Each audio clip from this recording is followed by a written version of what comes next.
BMW's full-size 7 Series flagship sedan has been redesigned for 2009.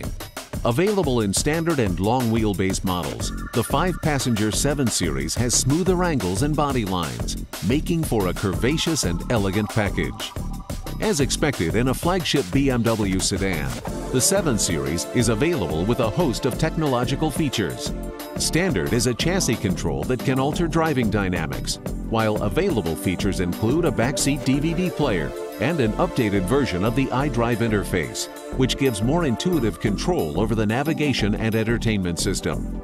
The 7 Series comes standard with a twin-turbocharged 4.4-liter V8. It sends 400 horsepower to the rear wheels through a 6-speed automatic transmission. Fuel economy for the 7 Series ranges from 15 miles per gallon city up to 22 miles per gallon highway. Base MSRP for the 2009 BMW 7 Series is $80,300. A fully loaded 750 Li can top $100,000. The 7 Series is backed by a 4-year, 50,000-mile powertrain warranty.